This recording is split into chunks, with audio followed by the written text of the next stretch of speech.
What persuaded a Nobel Laureate in physics and co-inventor of the transistor to become a promoter of that long discredited science of eugenics?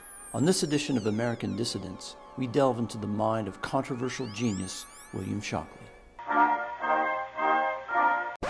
We interrupt to ask you to please subscribe, like, and share this so we can keep bringing you scintillating historical and biographical material. Now back to the video.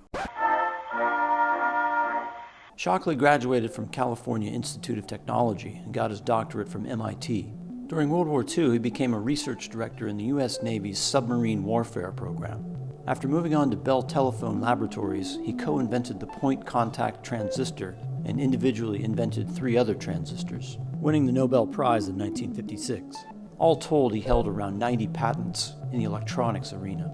In 1958, Shockley left New Jersey's Bell Labs and started his own firm in Northern California. His enterprise contributed to the founding of what is today known as Silicon Valley. After only a few years, his Shockely Transistor Corporation was bought by a larger firm.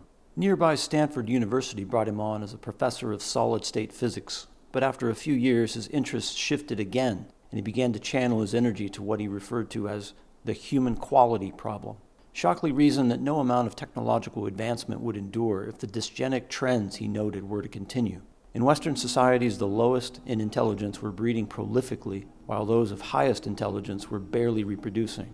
He foresaw a society that lacked the ability to provide for the ever more numerous individuals of lower intelligence, perpetuating a cycle of misery. He proposed a top-level government commission to study the problem. Shockley believed that intelligence is highly heritable and should be fostered and encouraged. He participated in a sperm bank specializing in Nobel laureates. In a, quote, thinking exercise, he suggested the following social program.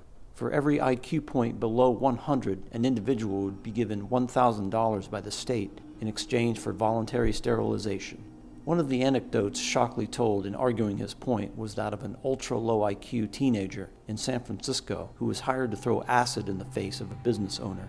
The acid thrower's mother had an IQ of 55 and had 17 illegitimate children. She could remember only 9 of their names.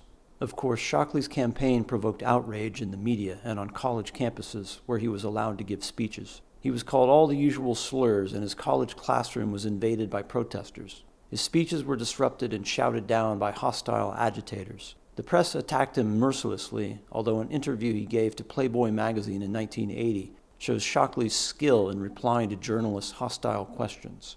His willingness to endure this public flogging for wrong speak begs the question, why? Shockley had often referred to Alfred Nobel's belief that scientists should work to improve the human condition. And when asked why he was campaigning for human quality, he said, "For me, I wouldn't feel good about myself if I didn't try to do something about the problems I see. I may not even make a dent, but I must try." Love him or hate him, his fearless drive to improve human quality against a massive smear campaign makes William Shockley an American dissident.